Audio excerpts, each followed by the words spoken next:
Welcome back to season 3 of Another Man's Shoes. We've got Big Phil Campion with us today. He's joining us again.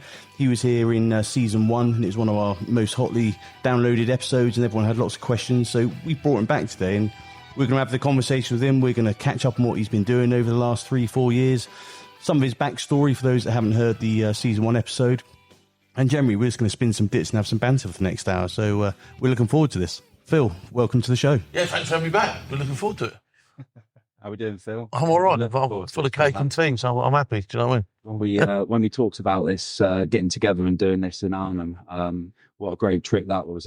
Arnhem was absolutely fantastic. And the 80th year, you couldn't have gone at a better time, could you? You could have. You could have gone the first year. Like, you know what I mean? Oh, I missed that one. So this one's as good as it gets. And of quite a poignant year as well, because when you think even sort of like 10 or 15 years ago, there was probably 120 Arnhem vets there. Yeah. This year, there was 1 remaining from 3. And obviously 2 couldn't make it for obvious reasons. Yeah. Do you know what I mean? And next year, who knows how many will be there if. Yeah, it is sad. I mean, we'll go in a bit more detail in a bit, but I think Arnhem, we've talked about this on the last couple of episodes, because it seems to be like the great reorg for all the blokes, isn't it? You go out there and you see all your old mates, and it does keep the spirit alive. I mean, it's massive. It's massively important. And do you know what's really humbling? The way that the Dutch people actually embrace it.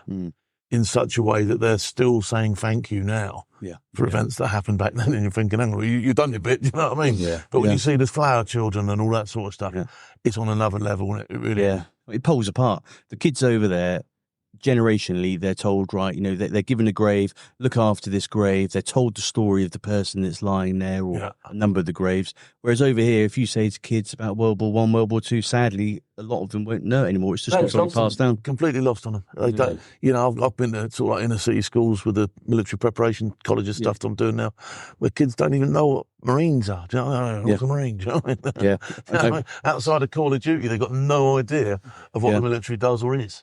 Mate, I tell you, I say this on every episode. It's because like we're all 70s, 80s kids. We just grew up with military action heroes, comics, you know, action man figures. So we were always in a very military environment. Our dads and our grandparents were all from a military generation. They knew, didn't they? So back in those days, everybody had been affected by the military. If you look in your grandfather's day, or my grandfather's day, certainly, you know, everybody had been affected or knew somebody who had been affected by the war.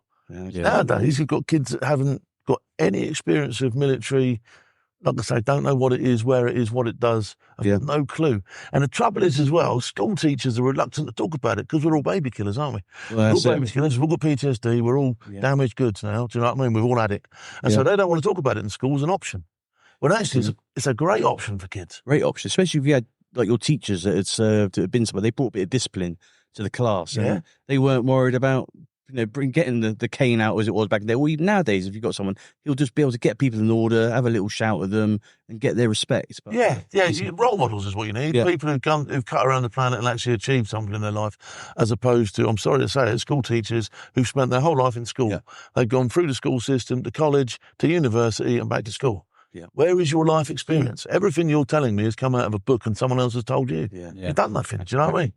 So I think that, you know, we'll come back to this a bit later, because it sort of ties in with what you've been doing in the last few years with the Army cadets and everything. But I think if we just sort of roll it back to sort of the beginning, where you came from, obviously we said about season 1, we went into a bit of a deep dive in your upbringing and the children's things. But I think, you know, if you don't mind, if you can sort of just give us a bit about, you know, where you're from, your early childhood. So the kids' home stuff, you know, obviously I was born in London. Family had already sort of like split up, if you want. My old man had disappeared when I was born. So my mum decided the best thing to do was, you know, it was unspoken about in those days, wasn't it? You know what I mean? Little Phil's a bastard, right, get rid of him. Do you know what I mean? So off he went, like, you know what I mean? He went down and I was adopted. The trouble was the adopted family that I ended up with were sort of like, they thought they were middle class, they weren't, they were probably lower class. Do you know what I mean? We lived on a council estate, but because it was on the fringes, they sort of like, they even used to change where it was on a place called Harefield. Anyone in Southampton knows Harefields. A semi-rough estate. It's not a rough estate, it was a semi-rough estate. It's a house, it's a council estate. But we lived on that estate, but because we lived on the fringes of one, we live in Bitton. Which is quite a nice area in comparison, if you were that way of thinking, like, do you know what I mean? So, yeah, they sort of like, they never really got on. The old man beat me mercilessly as a kid, do you know what I mean? All that sort of stuff. I ended up failing at school, failing at this, failing at that. And I wasn't I wasn't the greatest behaved anyway, but none of this helped it, like, do you know what I mean? And he used to beat me up quite a lot. So early memories of being smashed about as a child, all that sort of stuff, do you know what I mean? And then anyway, push comes to shove, I did quite poorly at school, but they realised that I did have potential. I did those, like, those little egg tests you used to get where you fill in sort of get 3 questions, multiple choice. Yeah. And my IQ was up in the 140s. So they said, well, there's definitely something there. Do you know what I mean? It's not completely lights out.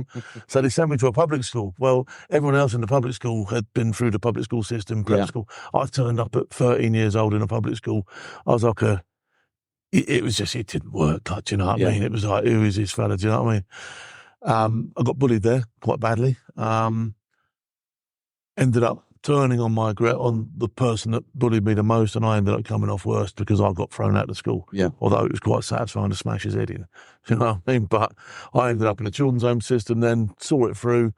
Children's home system didn't get any better for me. Sexually harassed, abused, bullied, horrendous, and joined the army really as an escape from everything. I realised once I was in the army, that was like, once I went through the gates of the camp, you can't get me in there anymore, do you know? Yeah, so it was almost like the army gave me, and that's why I've got so much time for the army now, because I realised how much to me at the time it meant when I had nothing, do you know what I mean? I was that low when I went to the careers office, I could have got under a snake's belly with a fucking top out on, like, do you know what I mean? But the army gave me something to cling to, and obviously I enjoyed the army. Roller coaster rides it was through the army, started off as the Royal Hampshire, then we amalgamated. I'd done the Commando course at that stage. We amalgamated, we went 5 airborne, did P company, ended up doing selection, went to D squadron. Obviously, I've gobbed off so much about all the rest of it. Everyone knows anyway. Everyone knows it. But there you go. So that was that. That's roughly it. And then onto the circuit at a time when there was loads going on. Do you know what I mean? Iraq and Afghanistan was in full swing. There was money to be made. It was quite easy to make that money, although quite dangerous. You know, Afghan, Iraq, and then I branched out into Gaza, West Africa. I went all over the place, basically. Do you know what I mean? Just chasing the dollar, really, for years. It then all came on top for me. Probably had a little bit of mental health. Ended up remanded in custody for attempted murder. That never went anywhere. But once I got out, it had absolutely wrecked everything I had. I couldn't get a job on the circuit for love nor money because I'd had to hand my licenses in for a year. And then basically I ended up I'd written a book at that stage and just sort of like, I was living in a caravan, homeless at the time. That Tom Blake lent me the caravan. Actually. I was still home in a caravan. Anyway, he lent me the caravan. I went into London, worked on a building site, parked the caravan up, provided security, filled skips during the day, slept on the place at night, went to the Ivy for a drink in a charity shop suit, ended up on TV. That's the rough story of it. Like. Brilliant. So, yeah. Well, thanks for coming in. Yeah. But we were talking the other day about this, Martin, weren't we? About PTSD. Obviously quite an emotive subject. You know, I suppose there's a perception out there that a lot of people's PTSD comes from what they've done when they've been in the military. You know, you've been in some nasty contacts, seen some horrible things, Iraq, Afghan, Ireland, wherever it may be. But then, Martin, you brought up a good point about it. Yeah, actually being younger. Yeah, so like, you know, with the childhood trauma and stuff like that. I think there's definitely that going on with me. And then later on, that the military stuff could actually be the trigger that causes the mental health issues from the childhood trauma. So that's why when you sort of sit down with someone and talk to them about it, they kind of want to start from when you were from birth. Yeah, I think that has a massive I went through the fostering process. Me and my wife did, and part of that process is for someone to come in and have a chat with you, and it's 2 4-hour sessions. I don't know. And they do 0 to 18 and then 18 to current. And my 0 to 18 actually overran the 4 hours. 4 hours, yeah. And then the 18 to current, and that had the tours of Afghan, all of my military stuff. But the childhood stuff took a lot longer. And that actually made me reflect at the time on, stuff that had happened from when I was a kid and stuff that you buried, do you know what I mean? Almost. And I I've not got PTSD, but it just sort of brought up some skeletons. I think for me, as much as I've had sort of like negative stuff that happened to me when I was young. Yeah. I've drawn positive from it. It shaped and I'll you, give you an didn't it? example. So I basically always say that when my dad used to beat me, Yeah. he used to sit on my chest and he used to hit me in the face. And it, boom, boom, boom, boom, and he used to hurt, really hurt. And I would scream and kick. And I soon worked out that if I stopped screaming and kicking and went limp, he'd stop. Yeah. So in my own mind, I could now control it. All right, you'd have the shock of capture. All right, you'd be screaming for a bit, and then he'd go, I'll tell you what, I'll just, oh, there you go. Boom. Yeah, got ya. And then he'd go, wow, and he'd stop. And in my own mind, I was controlling it, but that was a win. It was only a small win. I mean, the scheme of things, it's a tiny little win, but it was a win. Yeah. And that's sort of like, I think that gave me a resilient attitude for the rest of my life, that even when you're completely flat ironed out, so long as you can get just a tiny bit of air back in them little things here, do you know what I mean? Get your chest back up again, you can go again. Do you know what I mean? You might get knocked over several times, but you can, so long as you can get back up. And that's what, that came from being a kid. On the downside of that, it made me massively angry inside. I found it hard to control my aggression. Yeah. I've never really looked at it because taboo subject as it was in the day was mental health, and you couldn't talk about it. So when I look back at it now, I'm not going to say I was by no means a perfect person. Do you know what I mean? And I could have a tear up, and I enjoyed a tear up, and I was a bit of a nightmare sometimes, but I wasn't a nasty person. And I think sometimes what happened to me in my childhood brought out a nasty side, a horrible, vicious, disgusting side, which, you know, hopefully now I don't see at all anymore. But a lot of that stemmed from that. Do you know what I mean? I could be completely lose it. Could you switch it off though? I could switch it off. I could switch it off, but I couldn't stop it from being switched on. Yeah. It would get to such a stage whereby if the bright buttons were pushed, it's on. And there's nothing I can do about that, do you know what I mean? And I think that's what I've learned over the years to quell or recognise the signs early enough to go, it's going wrong here, I'm going to walk away before it goes absolutely. What is one of your sort of if you don't mind, what is one of your coping mechanisms for, like, you know, recognising that? Just being aware of my surroundings. And that's why I don't drink so much now. If you notice at Arnhem, I didn't ever get to the stage where I was sort of like wetting myself, which I'd love to have by now, do you know what I mean? But that's one of the things that, you know, if I can keep an eye on my surroundings, Wendy keeps an eye out for me tremendously now. Do you know what I mean? She'll identify people that could potentially wind me up, or she'll listen to our conversations going, come on, Phil, right, we've had enough of that one. Like, do you know what I mean? Yeah. And, you know, but she plays a huge part. She's solid, mate. Yeah. She'll take, if someone comes to me, she knows I can't drink shots. Right? If I drink shots, there'll be an event somewhere, or there'll be some violence. It's just, there's only two ends, right? So if she sees someone headed over to me with a shot, she'll intercept it. Yeah. Or she'll take it off me before I'm about to drink it and tip it out and go throw the empty. Oh, you know what I mean? She knows. That's great, isn't it? You've got that one. Maybe that's where we're going wrong. Maybe we need to start inviting she's got the minder. Do you know what I mean? We might not get lost. I told you, Phil, wasn't around dodger though. You kept saying it on. He never gets the thing. Start calling him Compton. Where's the toilet, lads? Hey, we got a few of them in the charity. They are proper T-Rexes. There's no way their hands can meet their wallet. So sort of touching back a few bit, you know, the last few people we've had on have all done P Company, Selection, Pathfinder, whatever it may be. No Commando. I think the last Commando train guy we had on was Dean Stott, and he took us in that in detail. But we don't want to go into the ins and outs of it. But if you were sort of had your time again, would you do both Commando and P Company courses? Yeah, I think so. Because I enjoyed them both, and they're both different courses for many different ways. Yeah. Do you know what I mean? I think P Company, just the very nature of it, you know, you had to do coming from where I came from, you had to do a 3-week beat up in the battalion, a 3-week log battalion beat up, to do a beat up on P Company, to do P Company. Yeah. You do it 9 weeks, basically, being kicked in the face, isn't it? Yeah. And there's no soldiering there whatsoever for P Company. It's all smash. Whereas the Commando course, all right, there was some extremely physical, hard, demanding physical exercises to be done, but it was broken up with spattering and soldiering in between. Like, do you know what I mean? So you went out on an exercise and did OPs, you did some navigation, you did some advances to contact and all that sort of stuff. So very different courses. Time again completely, I think I would have probably joined one or the other, Parachute Regiment or the Royal Marines. Yeah. Mm-hmm. And I just feel that, you know, I've gone round the sun to get to the moon, haven't I? Do you know what I mean? I've went to my dagger, and I've done it the long way. And I've got a tremendous amount of respect for young people who pass P Company from depot. Yeah. and the Commando course from the 38-week course that they do as a Commando. Massive amount of respect for that, because for me, what I did, the Commando course, I suppose I was 20 years old. I'd have been disappointed if I didn't pass it at that stage. I was a fit young man, do you know what I mean? Just come from a close observation platoon in Northern Ireland. Yeah. And if you can't pass the Commando course then, you're never going to pass it, are you? So some of the stuff, some of the skills and traits I already had. Same with P Company. I've been in, I was 24 years old or whatever. I've been in a fair while. Do you know what I mean? If I couldn't pass P Company, there'd be a massive problem with me. Like, do you know what I mean? As far as I could see.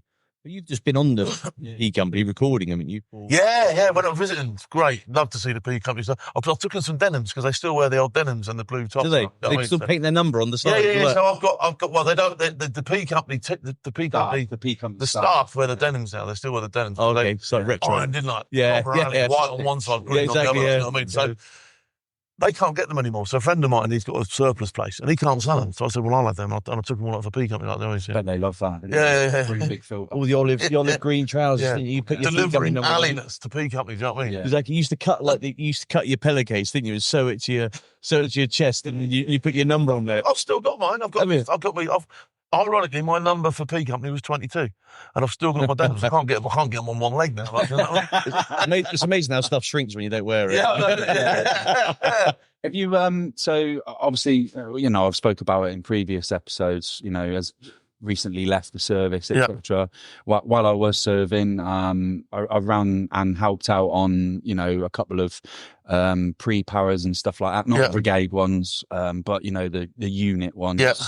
And also when I was an instructor at phase 2, we used to run like a specialist PT class. Have you got any advice for anyone that's listening or watching on, on YouTube, that will help them prepare for, don't listen to people who failed. Yeah. Don't ask people who failed for advice, because they're gonna probably gather some of their own shortcomings by telling you how hard it is. Do you know what I mean? Right, yeah. And they'll always try and put you off. Yeah. They won't want you to pass. They won't want you to do something that they haven't done or managed to complete. Or project their failure. Yeah. So that's good advice. I always tell people with selection, Commando course, even things like junior Brecon. Yeah. Speak to the people that have been there, seen it, done it, and are now wearing the badge to prove that. Do you know what I mean? And they'll give you encouragement, because, I want to see young people pass P Company. I want to see young people pass the Commando course and selection. Yeah, cool. But it's important that you get the right advice from the right people. And the other thing I always say to people is don't go. I see guys going mad on their pre-training, mad. Yeah. Do you know what I mean? They turn off the sledge and they're like switching like racehorses. Yeah. Fucking hell, mate, you're going to break in about 2 minutes, aren't you? Do you know what I mean? We were always told you should be peaking at the end of the course. Exactly. And the course is going to give you enough opportunity to get beasted, believe me, do you know what I mean? So heart and lungs, I did loads of swimming and stuff like that, do you know what I mean? Which just kept it all working, but wasn't putting too much pressure on it. That's a good idea. I certainly wasn't running up and down hills with great big packs on. Low stuff. And just before I went on selection as well, for the record, and I've said this before, I had almost 3 weeks where I did nothing but drink Guinness and eat pizza, because I looked at my body and I went, geez, there's nothing left. Yeah. I was like, there was just you pinch your skin and there's like, well, you can't, no, you can grab a helpful one, you know what I mean? But I was looking at myself going, you ain't got nothing to give. Yeah. There is nothing on you to give. So I literally loaded up with all the food and the Guinness and, you name it, I made a pig of myself. And it was Christmas, so it was a bonus. But I mean, when you turn up and do the hills, you're not straight into test week. You got 4-5 weeks. Yeah, exactly. Yeah, you do your BIM. I don't know how it is now. I think they might have even lost a week now, but I'm not sure. But in my day, it was you got a week of briefings and light runs. I mean, there were light runs, Dickie Bow Wood and all that sort of stuff, right? I mean, but they weren't impossible. You did your BFT and your 2 miler and your 8 miler on the first day or whatever it was, but there was nothing really hard there. And then it's sort of like they took you up to the fan dance. You did that. That was the first test. And then after that, it was like progressively harder, longer, and culminating in the obvious endurance one at the end. But so what did you do? What year was your hills course? Was it 96 or 97? 96 or 97? Yeah. Course 1, so the winter course. Winter course. You got through first time? Yeah. How did you find the hills versus the jungle? Just the hills it's just a lick. They're not looking at you as a soldier. They couldn't give a shit how you carry your weapon. You know what I mean? They don't care. Just, can you get from A to B? Can you read a map? Have you got what it takes to keep going when everything's against you? Yeah. Yes. So when you get the jungle, I think is harder in every aspect, in terms of the hills are now bigger, they're longer, they're covered in trees. It rains twice a day, Olympic raining sessions twice a day. Yeah. Everyone wants you dead. You're under the canopy. It's stinking, it's honking, you stand through all these. Yeah. But you were soldiering. I've now got an M203 in my hand and I'm like, I'm doing this. Do you know what I mean? And everything I'm learning, I'm going, I'm cutting around like a demigod. Do you know what I mean? All the stuff I've ever wanted to do, soldiering wise, I'm now doing it. They're showing me, I'm doing it, and then they're testing me to do it. I fucking loved it. Yeah. So the hardship was almost swallowed up by the fact that I'm now, in my eyes, walking around like a blade. Yeah, that is true. I mean, do you ever do the jungle, Mark? No. You didn't get to go out there? No. As previously said, my limits were P Company. We didn't go out there on exercise, do a lot of beliefs. No, I didn't do. We did do a jungle package, Mount Kenya. Caffendini. Yeah. I like Caffendini. Right? Massive, great, stupid rats, weren't they? Yeah. And, I don't know what they were. There was some sort of monkey there that just fucking wanted to kill us. So screaming all the time as well. Yeah. But I've not done, Belize jungle or just a couple of days there.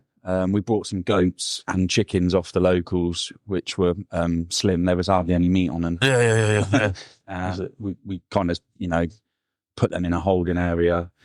We had to give them names and then clobbered them, scoffed them. Yeah, exactly. But that's sort of 4 days. So I wouldn't really call it a jungle. Yeah, that was an experience. It was just an experience. Yeah, I think the worst thing being in the jungle was the wet dry routine. You had to really get into it the whole time, and if you get it wrong, you get it wrong because it's a catastrophic malfunction, and it's like, that's it. Once you get it's wet, and you know what I mean. You ain't getting it dry. There's no chance. Do you know what I mean? So. Waking up in the morning, putting your boots on. I've got my damp eventually, do you know what I mean? My admin's a place in China for me, do you know what I mean? We were right, because we were on the other side when if any of your kit got ruined, when the next healer was coming in, on that Huey, he just had him chuck a bit of fresh on there for you, a nice can of Coke, some new boots and socks. Yeah, lovely.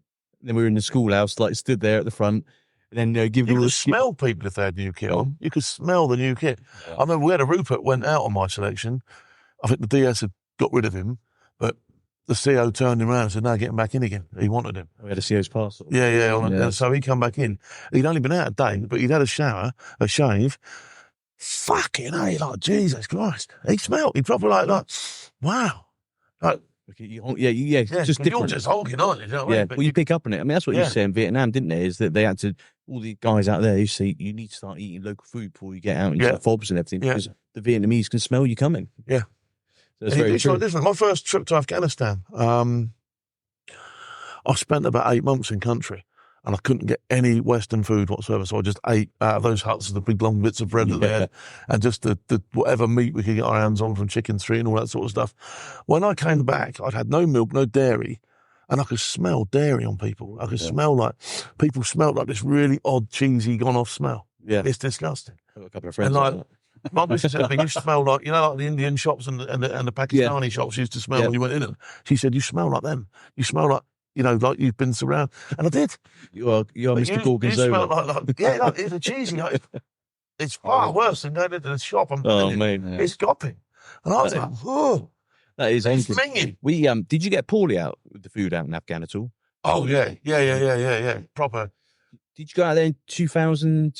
No, it'd been 01, wouldn't it? After the Twin Towers, obviously a few of the squadrons nipped out there for some. I'd gone out there 2001, 2002. Yeah, Bagram Bug. I honestly, I grand slammed with the stuff I had over there. I really did. Do you know what I mean? Oh, it was on. We had a couple of guys. I think one guy, one may have died. I'm not 100%, but one of our, he was absolutely fucked. Back to Ramstein, touch and go, shit state. And it turned out it's because they were eating the bread that the locals were delivering into them. Because they sleep on it, don't they? They sleep on it at night because it's warm. It's disgusting. And 1 minute they're mixing the bread up, the next minute they're picking the dung up to make their mud hut or whatever. There used to be a cafe in the centre of town. It was the only one that could get meat properly, and it was called the Herat. And they had no refrigeration. It's called the Herat. And they had no refrigeration. And so what they used to do was they used to peel the carpet back, put all these skewers under the carpet, and then when he went in there, they get two skewers out and stick them on the thing. And that's how they kept the meat under the carpet. But you can imagine the amount of, just walking through the transfer what is on the floor in open sewered Kabul in the back streets. Yeah. It's just minging it. Do you know what I mean? Did you ever used to go up? Did you ever go up on the hill the hill with the swimming pool in Kabul and look over the sea? It's like just a layer of fecal dust in the morning. You can't see the houses. It's disgusting. It's all floating. Absolutely honking. Yeah. That is the Middle East. So that's what you got. So if you can see it, that's what you're breathing. And it's like, I got some horrendous bugs. It is awful. I don't think I've been on a single tour or adventure bits I've done since leaving where I haven't gone proper man down. Yeah. I don't know what it is, but I know when I came back from Iraq, I had hepatitis over in the water. It wiped me out. You go through this stage where you feel like you're dying, and then a couple of days later you don't care if you die because you feel that shit. Like just swallowing fistfuls of Imodium. Oh, that's the worst thing, though, isn't it? You take the Imodium, blocks you up. Yeah, it blocks you up, but it's still in there. Oh, no. Yeah. I never knew that when I first started. Do a whole episode on that one. So basically, the top tips are: don't talk to anyone that's failed any of these courses. Don't take Imodium. Don't overtrain. Don't overtrain. Don't do your pre-training in Afghanistan. And blister. Get yourself squared away. Yeah, so your feet and your boots, obviously, I mean, it goes without saying, but your feet and your boots, don't go putting new boots on for the course because you think they're going to last you better. You know what I mean? Break your boots in properly and all that sort of stuff. And your back and your webbing. Your webbing needs breaking in just as much as your boots. Exactly. Otherwise, all those hot spots are just going to be hell. You're going to get hot spots anyway. You've got your head around that. Yeah. You know what I mean? Enough tink benzene will sort that out, but you don't want them appearing in places that you didn't want it. You know what I mean? You see blokes at the end of the day taking their kit off. They got like sanitary towels and stuff because the only thing that gives you a bit of padding where you get your hotspots might be a bit different now. Maybe they'll do it that way. Patches or sticky patches with nipples. Yeah. Oh, nipple rub. We used to tape them up, didn't we? Because the shirt used to nipples. Yeah, you used to like big blood patches. Porn stuff. Two bits of black nasty like that. You mentioned before Afghan when 2000 to 2002, was it? Yeah. Was that private contracting? Yeah, so I went almost straight out there. Touch on that a little bit. Yeah, basically I worked for the European Commission. They had no security advisor and the ambassador for the European Commission was Danish. So they had no one in Denmark who had a capability of close protection. So they went through a civvy company in the UK. Yeah. I ended up getting a shout, went out there originally as a team 2IC, ended up taking over the team. It was a great little contract. I stayed out there for nearly 3 years. Oh, good. It was all right. Did all sorts of stuff. Went all around the country. We had diplomatic privileges, so we could call on assets. Yeah. You could get helicopters if you needed. It was a good job for me. And one of my first jobs after leaving the regiment, obviously. So it was, I had a great time. I had such a laugh over there as well. I mean, contrary to people's belief, Kabul in the first couple of years after it fell was an absolute laugh. Like, do you know what I mean? You could go to the UN. You see club. videos like you could go to the UN club. The Danish and the Dutch embassy. The Dutch embassy, the ambassador was a woman. And we used to get invited up there as a team, but you had to break curfew to get there. So we used to literally walk down the bottom street in Wazirat Bakan, sneak up there, go and have a load of beers. And on the way back, there was one street that used to lead up to the roundabout at the top where the British embassy is now. And you'd get challenged on the cross there. You'd have to sprint down the road. And we got shot at twice, coming back off the... But they get hit nothing early, do you know what I mean? We used to just run zigzag down the road, get back home, do you know what I mean? Better luck next time. But how did you feel like being out there? Because obviously you just left the regiment, just done Sierra Leone, wasn't it? That was 2000. Yeah, it was funny too. It was a funny time because I knew that the regiment were going to be there. I actually bumped into them in the British embassy when it was the old one over the back. I think I got there before they did. I met the CO in there actually. Like, what are you doing? I thought you got out. I said, well, what's it got to do with you? Do you know what I mean? I'm a civvy now. Yes, man, I'm sure. I was thinking about still being head butler. Anyway, I saw various lads over there. Like, do you know what I mean? Yeah. To be honest, I knew that they'd be doing some really cool stuff, and I wasn't. I was babysitting a load of diplomats. You know what I mean? And it was quite a kick in the face, to be honest. But they weren't earning 50 grand a year or whatever it was back then. Do you know what I mean? So that was the only slight payoff, if you could take that, was that you were earning proper, decent money then. And you were doing, in terms of what you would have been doing, quite little for it. Do you know what I mean? It was still dangerous. There was still an element of, doing the job properly and all that sort of stuff. So it wasn't a complete skive, but it wasn't running around caves looking for bad guys, was it? Do you know what I mean? Down and... Yeah. The whole time I was there, probably got 3 or 4 rounds down the whole time. It's just, you weren't there to do that. If you were getting rounds down, it was 9 times out of 10 because you'd made a mistake. That's right. Do you know what I mean? So it wasn't, you were there to avoid that sort of thing. So, the early days was really good. The SEALs were looking after Karzai. We used to go and visit them in the palace all the time. I met some really cool people. I met Hamid Karzai on a number of occasions. Because we were the only CP team. Remember they used to wear them fishing jackets? Yeah, that's right. Like, I ain't doing a diplomatic visit with a fishing jacket on because I ain't going to get fed. Do you know what I mean? I'm going to get shoved out the back with the Afghan security. So I was like, no chance. I'm wearing a suit. So we used to wear suits. We used to tuck everything away like you would. Yeah.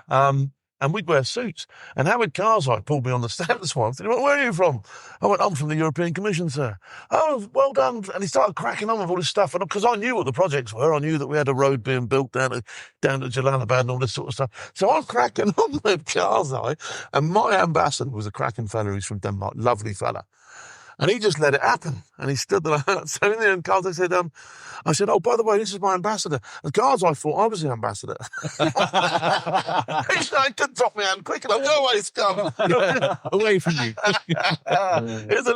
And the Americans, so there was one day we went into the arena and we were watching a game with this Bush Cassie, where they dragged the horses about and all that sort of stuff. And there was some guns going off and all that sort of stuff. And the Americans, the SEALs, were on Karzai, and it was proper tight. You could not get into this thing.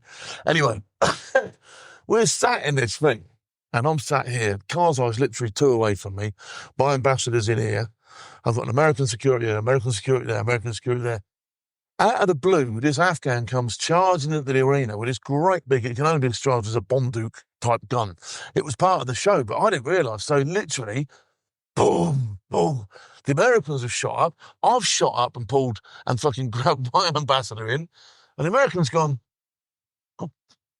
He thought I was a diplomat. He's like, but they were really cool about it. Like, great to see we got another protection in the team. Like, you know what I mean? Loved it. Thought it was great.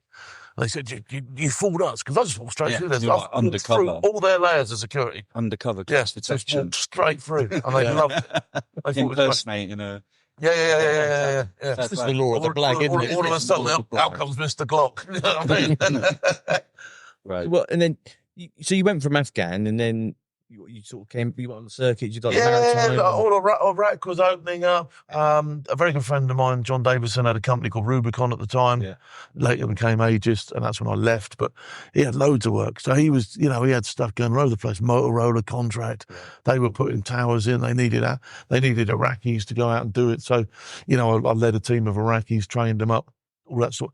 It was fun work. It was, back in the day, when there was nothing going on in the squadrons, if you'd have got a job like that, it would have been classed as a team job. Yeah. And it would have been a fairly decent job because you'd have got a pilot dome for it, wouldn't you? If you got the kit you wanted, you'd have gone and be able to make purchases in country, all that sort of stuff. Yeah.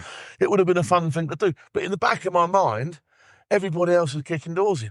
You know what I mean? So the whole time I'm there, I'm thinking, everyone else is kicking doors in and I'm running around babysitting people, training them or, at best getting in a convoy and perhaps getting a couple of rounds off here and there, but nothing in the realms of what I would have, would have been up to if I'd have been still been. But, I wasn't. So, it's what it is, though, isn't it? It is what it is. I was making a bit of dough, do you know what I mean? So I wasn't completely going without. But the money side of things eventually was my downfall because I did have so much money in my pocket. Mm. On leave, I'll be proper drinking, like, do you know what I mean? And that's when I started getting myself into all sorts of problems and the old stuff was coming out and, Yeah. Mm. Then you obviously had the bother with the police. Yeah, I had a bit of bother with it, bother with this, bother with that, you know what I mean? And then before you know it, you're sat in your cell in Winchester and looked in the mirror. And I literally did that. I did look in the mirror. Like one of those, you ever watched Sexy Beast with Don Logan? Yeah. He looks in the mirror, I was like, Don, rabbit Don. I'm looking in the mirror doing exactly the same thing, going, you fucking idiot. Yeah. That's a low point in your life, but you've sort of really pulled it back. Well, again, I realised that at this point there was two avenues. You either roll with this now, and I'd be in and out, and perhaps I'll meet the right people in here, and I can sell some drugs, and I've got a particular set of skills that could be quite interesting to people. Perhaps in those sort of circles, or I can get out and I can try and do something about it. And I decided I'll get out and try and do something about it because that's what I wanted to do. Do you know what I mean? Yeah, and I don't want to go down that road. We sort of finished the last podcast off with, kind of at that point, you've written the book, Born Fearless. Yeah, Born Fearless was out then, so that was done all right when it came out, and I realised I had a foot in all right. it's frowned upon within certain elements of the regiment, the media thing, they don't like it. I don't come across too many people that are completely against it now. I think people realise, even if they don't like it, they realise that, sometimes, especially in the way that I left, I've been backed into a corner a little bit, do you know what I mean? And I'm not going to just lie down and, like I say, go down one route or another. I'm going to fight for everything I've got with everything I've got. And anyone who ever says to me, well, you're using the regiment to make money, what did you put on your CV when you got your highfalutin job with BP?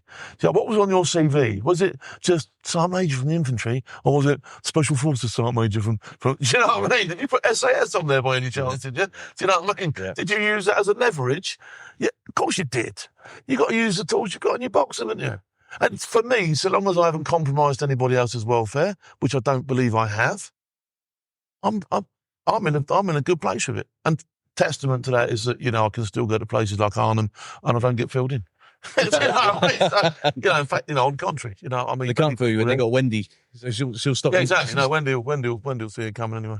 But that's how I feel about that sort of stuff. I never wanted to do it. I don't particularly enjoy it. I'm going to be honest. I don't particularly enjoy some of the media stuff that I've had to do, especially when I was on programs like The Pledge, and all they've done is basically tee the right winger up, which I'm not, by the way. Do you know what I mean? So they've tried to portray me as something that I'm not, in order to make their program a little bit better, so they can air the view of this person but have that person. So I get all that stuff, and I didn't enjoy that, but I needed the money. I had nothing else.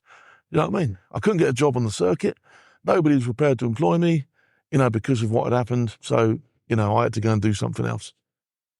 But you sort of talking to The Pledge, that was the Sky News. That was the Sky News debating programme. There was people like Boris Johnson's sister was on there, Rachel. You had, a couple of, they've all ended up at LBC, haven't they? Do you know what I mean? As presenters there now. But like I say, it was something you did when you were on The Pledge.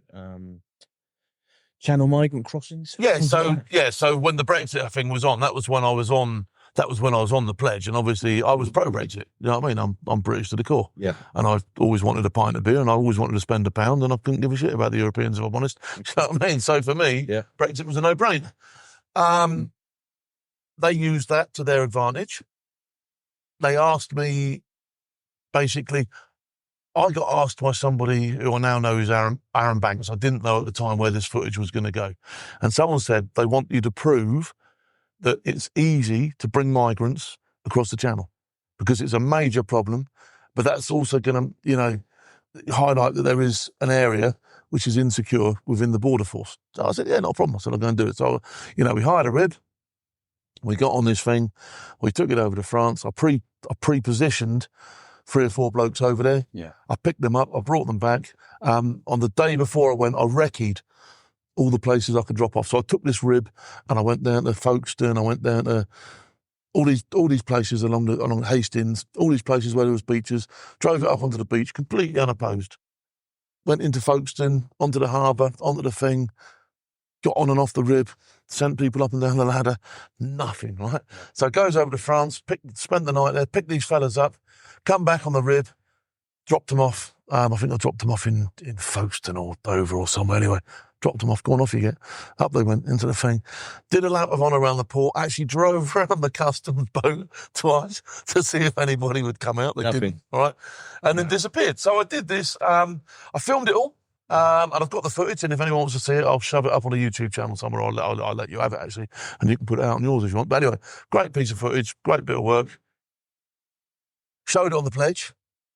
And anyway, Channel 4 had a thing against this Aaron Banks because he was Brexit, and Channel 4 obviously were against Brexit. They were Remainers, or whatever you want to call them. So what they wanted to do was highlight that Aaron Banks was an idiot. So they picked this piece of work to pieces that I did, said, he could never have done that, he couldn't have been there, it wouldn't have happened like this, and all that sort of stuff. Got me in a bit of a sting. So I got a phone call from my agent at the time, who was a girl called Chloe. She was quite naive. And Chloe says, Channel 4 want to speak to you about how you did the migrant thing and they want to reproduce it. I should have switched on at this point and thought, no, they don't. They want to upend me. I didn't. I went into a studio. I started having a conversation, and within 2 seconds I realised, wow, this is a sting. So I walked out. In hindsight, I should have probably justified myself and given it a bit more of an argument, but I didn't. I went, no, this is wrong. You're trying to upend me. I just down tools and walked out.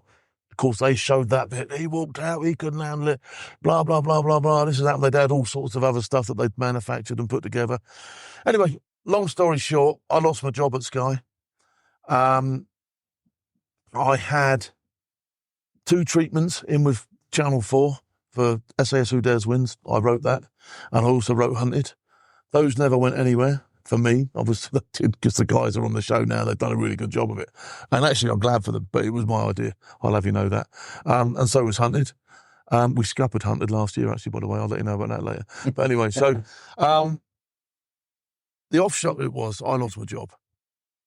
About 6 months later, Aaron Banks took Channel 4 and took him to court because they tried to muddy the waters for him. Yeah. It was proven that as part of this case, what I did was perfectly legitimate, was perfectly true, wasn't fake news, and I had done what I'd said I'd done, which was go across the channel, retrieve people, bring them back, and dump them off without being seen. All right? Channel 4 know this. I never got a single apology from Channel 4.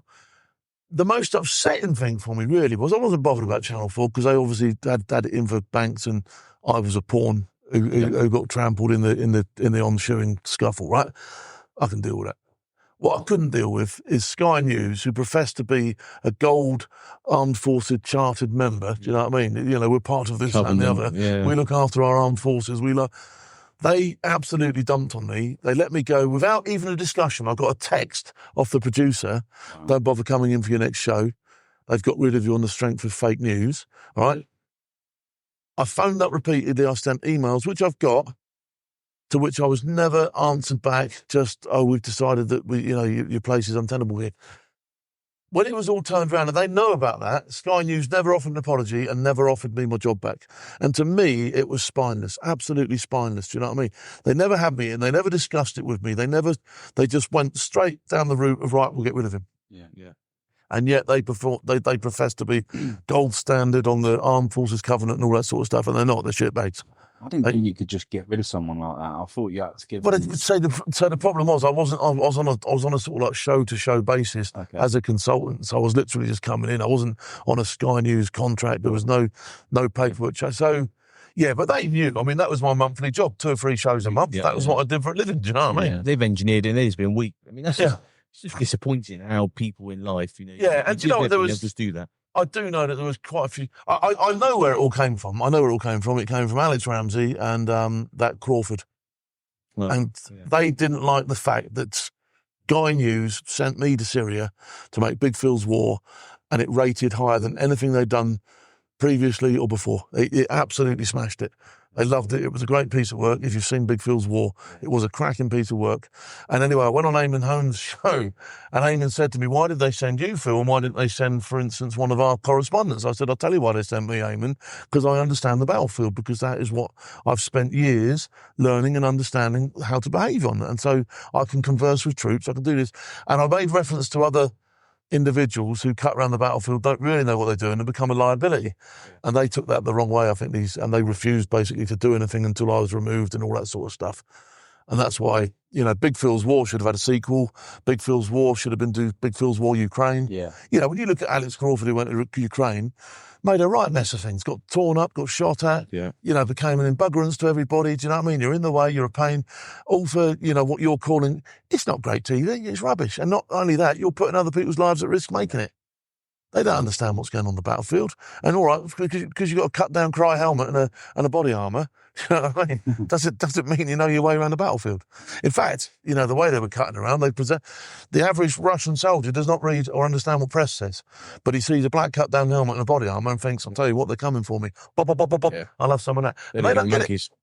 There's plenty of war coming in there. So you got your choice. You could do a Big Phil's War, Gaza. Well, I may well go and do Lebanon. I may well go and do my own at some stage. You know what I mean? And if anybody out there wants to fund me, by the way, then you know what I mean. Drop me a line. I'll get it on straight away. Just avoid some of the Israeli drones and their snipers. Cause interesting stuff. I mean, I've been looking at it, and there's a lot of new stuff out there that is obviously extremely interesting.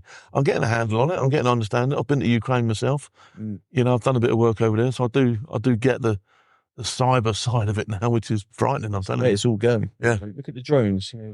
tens of thousands of drones a month. Just Mate, they're £300-400 And they're flying in FPVs. sorties, aren't they? It's not just, Phil in his backyard flying his DJI, whatever. Do you know what I mean? It's like these things are coming in waves and sorties, aren't they? Yeah. It is unbelievable. next level. And it's cheap. You just strap a bit of mortar or a bit of C4 onto it.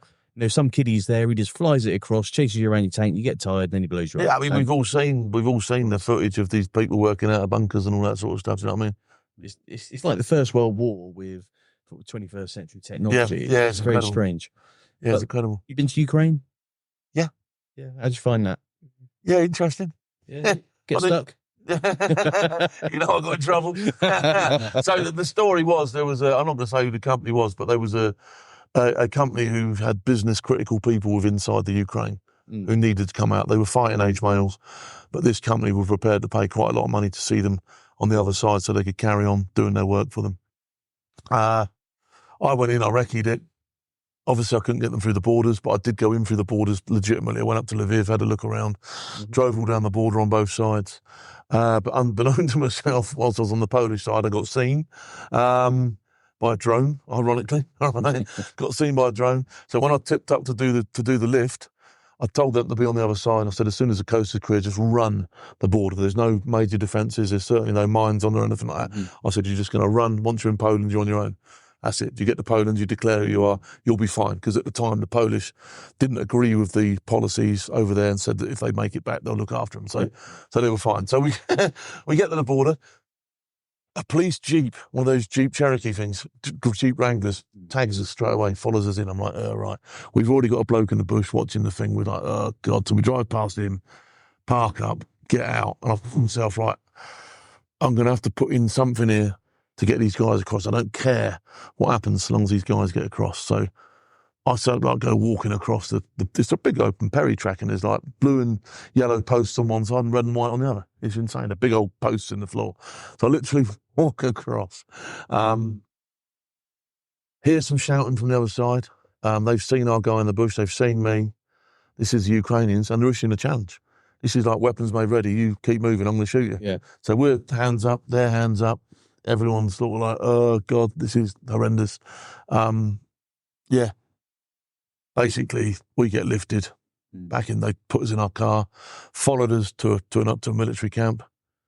We get out in the military camp. There's a guard on us permanently.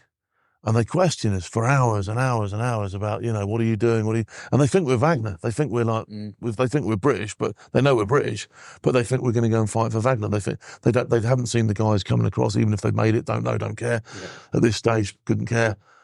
I just know that I've facilitated it if they wanted to, but I don't know if they made it or not. I don't know what they've seen. So I can't say anything. We don't know what's going on. We know that the guys who are going to have made it that far. We don't know if they get over or nothing. So we're now contained. We can't talk to each other because I don't know, they've put us in just like a normal room, but I don't know if it's bugs. So we're sort of like sat there staring at each other. All four of us have had a bit of training, like, do you know what I mean? So we're like looking at each other going, well, I ain't saying nothing, like, I mean, we're all hauled off. And I basically, before we'd even gone down there, we'd printed off these press cards on magnetic stuff so we could put it on the car, but we hadn't had time to put it on. And the cover story was going to be, we're press and we're covering people coming illegally across the border, right? That's the cover story. So, again, I'm just hoping that the other guys in the room are going to roll with this and have remembered everything we taught. So we're like, okay. So I get hauled out. And luckily, in my wallet, I've still got it today, a Sky News press card. There you go. Sky News Press. So I said to the guy, I'm press, and this is what I'm doing. This is where I've been. Great story. Surprised you haven't heard of it. This sort of stuff. Do you know who I am? And that's when the line came out, and I said, I'd never say this line. I said, oh, by the way, do you not know who I am? I'm Big Phil. I made Big Phil's War for Sky News. Did really well. So he goes away straight away back to the room, Googles Big Phil's War. Yeah, he goes, oh, so he is. Oh, he's Big Phil. Now they're best mates. Oh, like that. So, yeah. Eventually, like I say, they swallow the whole lot, hook, line and sinker, tell us not to come back to Poland for a bit, disappear. We'll put back in our car, go back to the hotel. And that night in the hotel, actually, and the guys will know who I'm talking about if they're watching this, but there's a whole troop of guys, all right? And they've obviously been told, don't talk to Campion. Because someone comes out and sees me, he's gone back, he must have told someone comes out as a look, yeah, definitely him. He must have gone back and said, no one says a word to that fucker, right? As they walk out, and he'll know who it is, this bloke, right? As they walk out of this boozer, it's like one of these cellar boozers like that you go into in Poland, lovely place, on a square. We've all had pizza. They paid for their bills individually. So I know they're scored in straight away because nobody's picked this tower. Everybody's like arguing, oh, I had 2 cokes.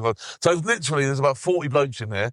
They've all paid for their scoff individually, and the last bloke out has a quick check to make sure everyone's gone and goes, nice one, Phil. Walks out. Top geezer, mate. Yeah.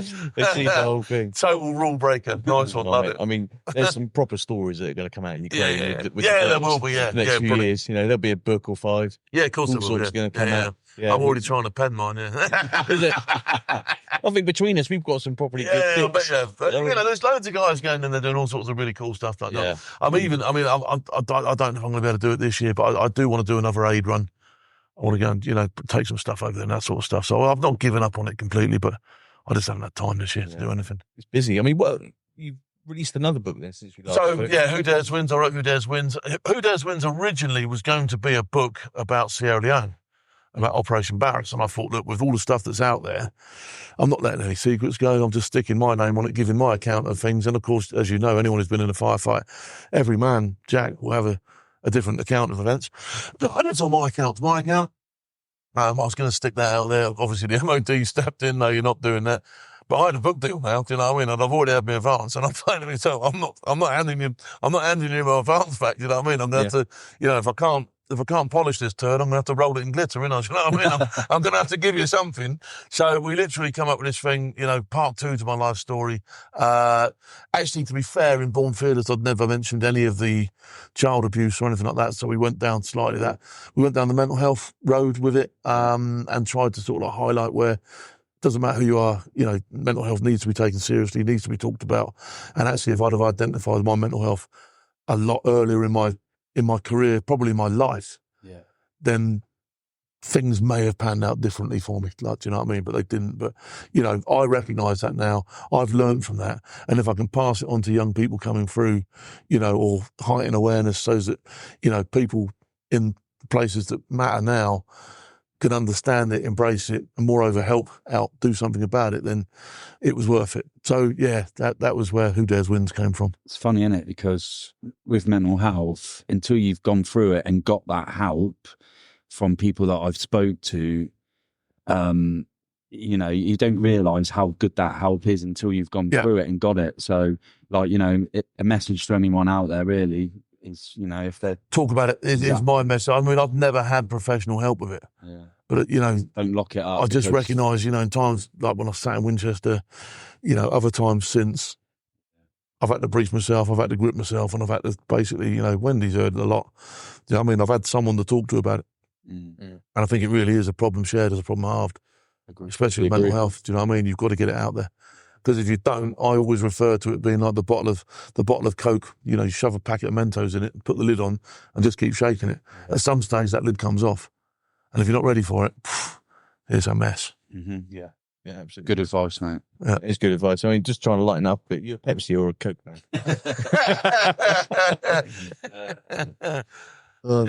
So, mental health, massively serious about it, massively advocate it. It's all right having World Mental Health Awareness Day, but for some people, it's World Mental Health Awareness Life. Do you know what I mean? You live with that, for the rest of your life. And but you got to talk, haven't you? A lot of the guys are talking now. Well, thankfully, it's not as taboo it is. I see it a lot more in the Commando brigade than I do. They seem to be a step ahead of everybody else for some reason with mental health at the moment. I've lost a couple of key figures to mental health. I don't think I'm speaking out of turn when I say that, and I think people will understand. It's being talked about. It's being taken seriously now. It's not taboo. It's not in the days when I sat in the infant rest room and the sergeant major walked in and went, "Anybody got a problem with what you just done?" Yeah. Do you know what I mean? It's not those days anymore. Yeah. Do you know what I mean? If you have got a problem, stick your hand up and you will be seen. You know what I mean? And I subsequently found out that quite a few people had been behind the scenes to sort out their mental health, even when I was here, but they never told anybody. It was never talked about. Yeah. So I didn't realise, there was one particular incident that I really struggled with, and it was one of the lads was killed in an RTA. And I really, really struggled with that. I massively struggled with it. I hit the beer on the night it happened, and I really struggled with that. And people nowadays would recognise Phil's having an absolute mare with this. Yeah. Do you know what I mean? But in the day, it was like, sort yourself out. Yeah. You know what I mean? What's the matter with you? Do you know what I mean? And I didn't feel like I could talk to anybody, and that really hurt me. And I'm not going to say the soldier's name, but people who were in the squadron at that time know who I'm referring to from the RTA. But Was it Kenya? it was no, it wasn't the Kenya one. Okay. It was people who were on a certain course doing a thing. Yeah, that RTA, that Kenya one. Yeah. The Kenya one again. So I can get my head round. I can genuinely get my head round people being killed in combat, because that's more or less what you've signed up to. You know, it's a almost a probability in some cases. You know what I mean? When you look at the job, so I can get my head around that a lot easier than what I can get my head around a blatant accident which was caused by somebody who shouldn't have been doing what they were doing. You know what I mean? And that really blows my head away, because that's just such a waste. Yeah. Do you know what I mean? That is such an absolute waste. One of the guys in that RTA, like you say, we won't mention names, was X7. So when we were out there, I had a plaque made by, you know, the Kenyan guys. They make these. We had a wooden plaque made, and didn't put names or anything on there. Just put, you know, in remembrance to, you know, members of blah blah blah. Oh, people always say, you know, when up there, we got a vehicle off the MTO Free Power. He was reluctant to give it us because he thought we were going on the piss. We did after, obviously. We found a 5-star lodge just down the road from it. So we went and paid our respects to the guy that served in 7, but also the other guys. Yeah. See, people don't realise as well. So, you know, Operation Barrows cost 3 lives. Yeah. Because they were on their way back for a briefing. Do you know what I mean? That was. I always look at that and say that you know, 3 people lost their lives, unfortunately, in that incident. You know what I mean? But the 2 of them was tragic. It wasn't their fault. It wasn't anyone's fault. It was driving. It was an oil slick from a Kenyan who'd spilt his wagon, and there was oil all over the road. Yeah. It's totally. I broke my hand. I've got a photograph of it somewhere. I broke my hand because we went out for a drink that night, obviously while we were waiting for everyone to come back, and I had quite a few. And some Kenyan started briefing me up about how the British were crazy drivers and all that sort of stuff. And I went to punch him, and one of the lads clipped my arm, sort of like blocked my arm from punching him, but it drove it into the wall, and I broke my hand. So when I went on Op Barrows, I had a broken hand. And I remember, I think it was the CO, said, "Are you going to be all right with that?" I was like, "Oh, can you get this mini off me?" You know what I mean? I'm going. Yeah. I was on the other end of that op. Yeah. I was involved from somewhere else, like doing bits. But yeah, because obviously Dot was on our guys. He was injured on the in the wagon. Yeah, horrible, really horrible. We sat there back at camp. Everyone got a knock at stupid o'clock in the morning, and you know it's not somebody late off the pitch. You know it's serious stuff when you get knocked out of bed, especially when you've just been asked to come back into camp from adventure training. And adventure training was like rock and roll shit in those days, wasn't it? You know what I mean? So it was it was troop training, wasn't it? But anyway, we came back, and all of a sudden you're being told, "Oh, this has happened." And at first we didn't even know the names. So you know there's a whole troop involved. You don't know who, you know, and it's a horrible position to be in. Really, have your page on? Your page go off? No, I wasn't on a page. I was in Kenya, so we didn't have pages. We were just literally we were called back. But you did a comms sked every day, didn't you? So you literally did the comms sked and we're told, right, get yourself back ASAP. Yeah. Didn't know why. Got back. We're told, you know, things are developing in West Africa. Yeah. And then we're expecting everybody else back, and that happened. And it was just, I think we didn't even think about for a stage what was happening in West Africa. I couldn't give a shit. No. We literally flew back to Hereford. I flew back with the bodies actually on a BA flight. And flew them back. And it's just absolute Freetown, isn't it? Freetown? Yeah. horrendous. But yeah, that was. Fast forwarding to where we're at now. You've been doing a lot of good stuff with the cadets.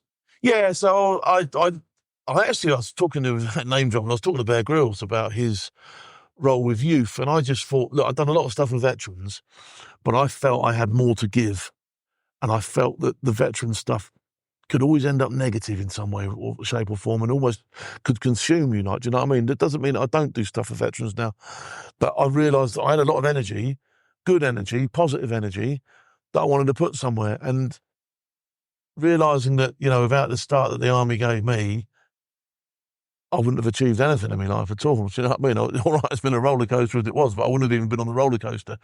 So I thought, I'll try and emulate someone like, I knew Bear Grylls was like the head Boy Scout, whatever they call him. So I spoke to Bear about him. I said, look, well, you know, you do that. I'd like to get involved with a youth organisation. He said, well, look, as far as I know, he said, the Army cadets don't have anyone like that. Right. Never have. So I found out who the right person was, approached them, went for a meeting in Aldershot in Land HQ. Yeah. And they decided, they'll make a roll up for me. All sorts of things were suggested, honorary colonels, all that. I never wanted any rank out of it or anything like that. I'm not, you know, I want to be able to visit people and not have people stood to attention. So I said, look, so they came up with this thing, champion of the Army Cadets Force, and that's what I was. I was there. They gave you 5 years to do your thing.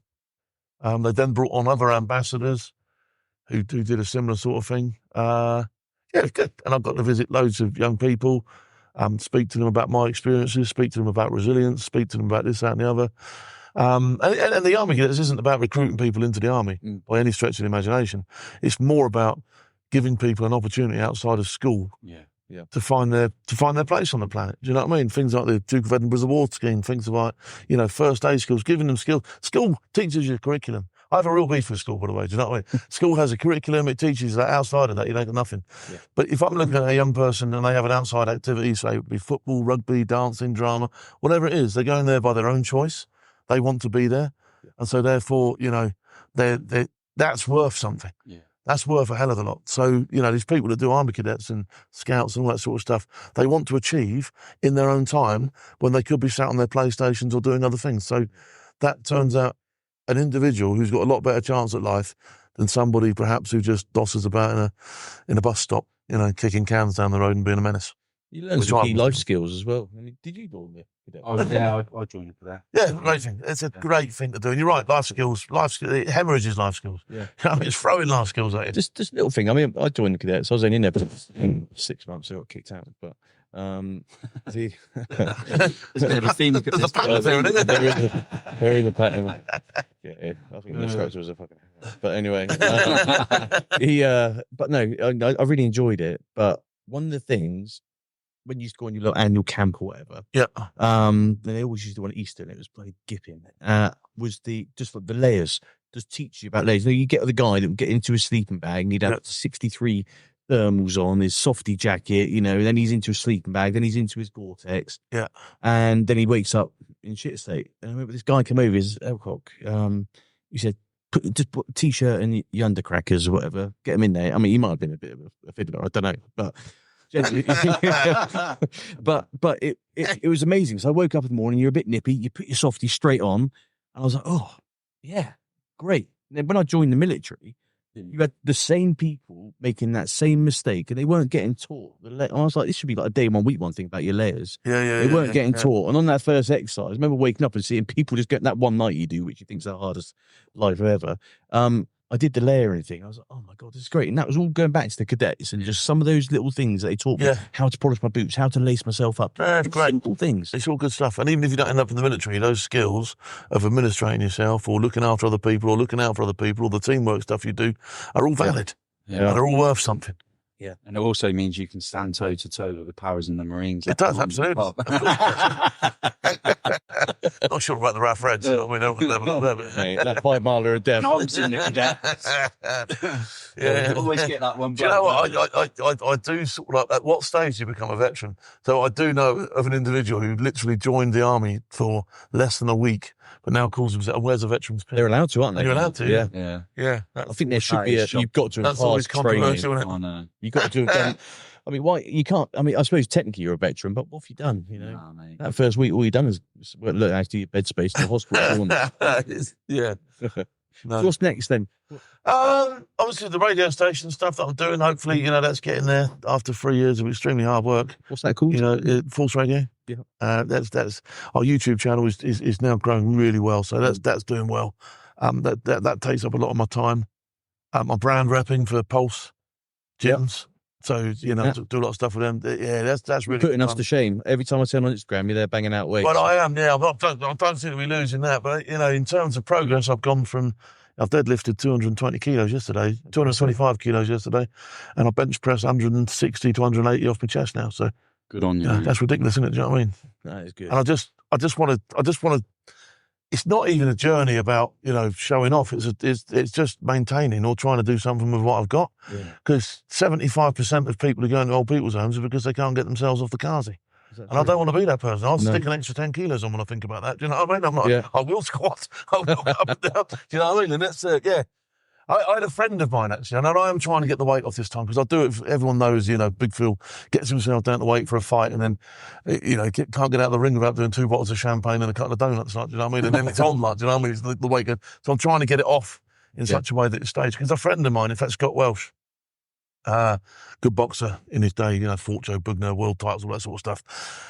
He said to me that he's got old people's homes now and he's got 500 beds and he's had them for about 20 years. He said, and in all that time, he's never come across anybody older than 65 who weighed more than 20 stone. Right. He said, so you're in the bracket to die pretty soon, son. And I'm like, wow. So I'm like, I'm genuinely trying to get it off. Because where you're at the moment, what sort of weight? I'm still over 20 stone. I'm about 22. Where do you think you'll get to? I hope to get down to, I want to get down to jump weight again because I've said to the Rev Freds, let me do some stuff with you. I'm doing stuff with P Company. I want to go around all these various places and help promote them and, get them in so that young people see, oh, that's cool. Do you know what I mean? Tom mentioned that, actually. Yeah. He mentioned you want to do a... So if I can get under a canopy or someone's willing to jump me as soon as I get this weight off, I'm there. I'll do it. Like, do you know what I mean? Because why don't we have a little... You get the weight off and I'll square away your jump and pay for it next year. Okay. And Martin will come along, but he'll have to do it in a wheelchair.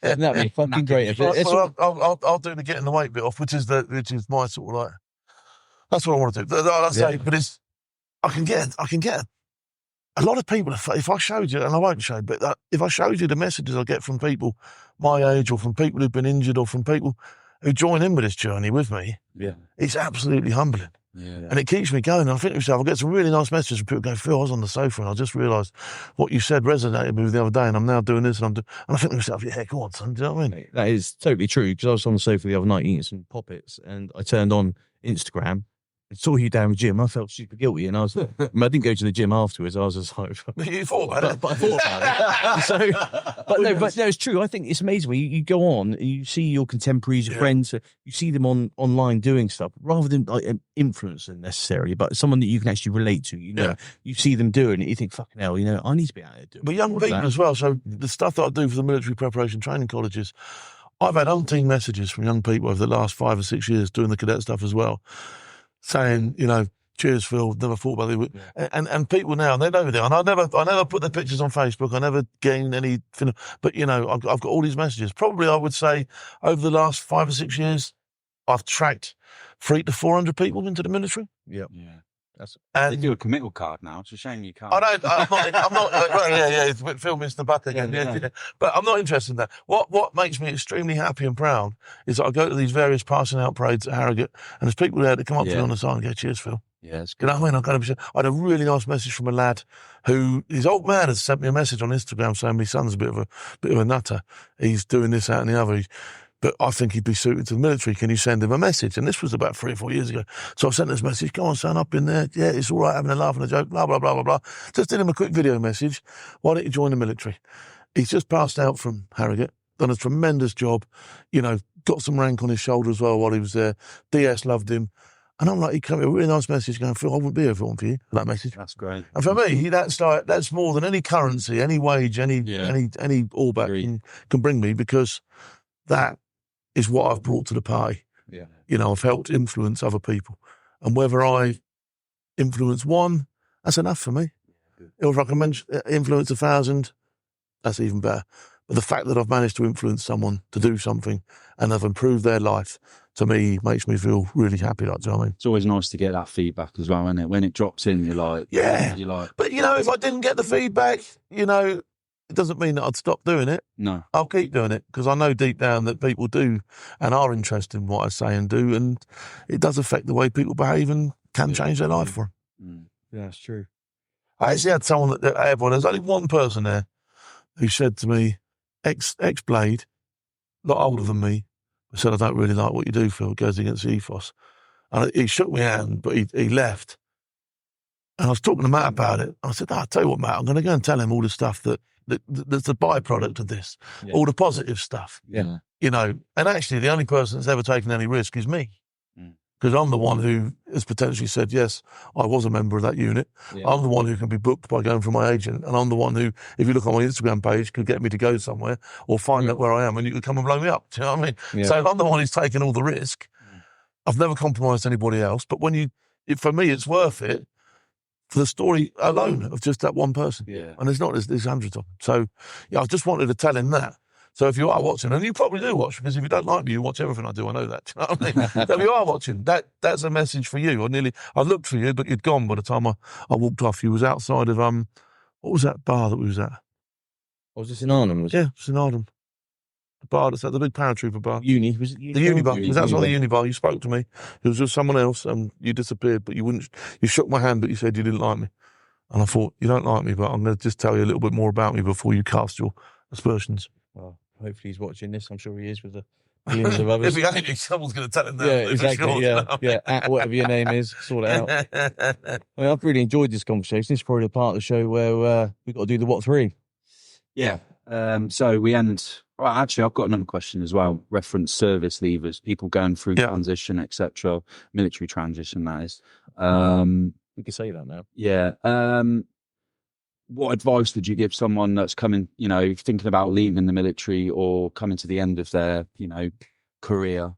Treat it as another opportunity to achieve great things. Yeah. Because it is the end of something great that you've done, but it's not the end of your life. And if you approach Civvy Street in the right manner and embrace Civvy Street, a lot of people are very sort of like standoffish, Civvy this, Civvy that, Civvy the other. That's fine for a bit of banter, but actually you do need these people. They will help steer you. Wendy is a Civvy through and through, and she's helped steer me through my Civvy life. I couldn't fill a form and I couldn't do that.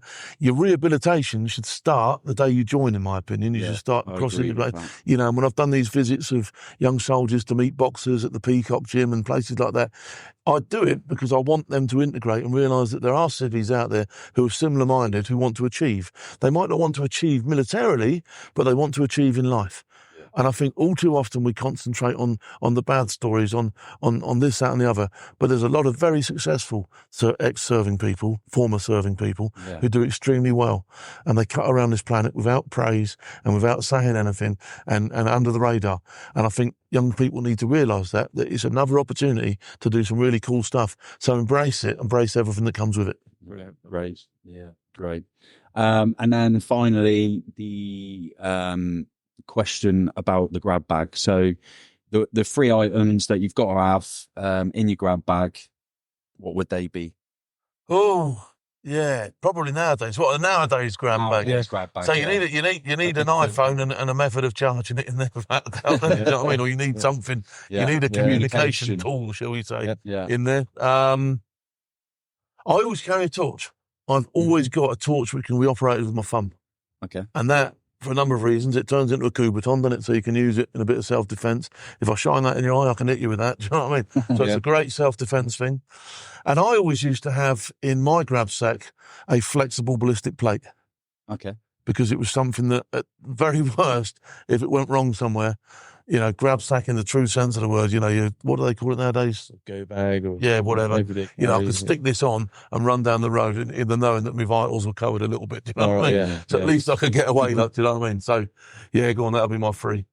I expect there's all sorts of other Gucci stuff, and my bag certainly has got loads of kit in it. But and all that stuff, by the way, can go on a plane. Yeah.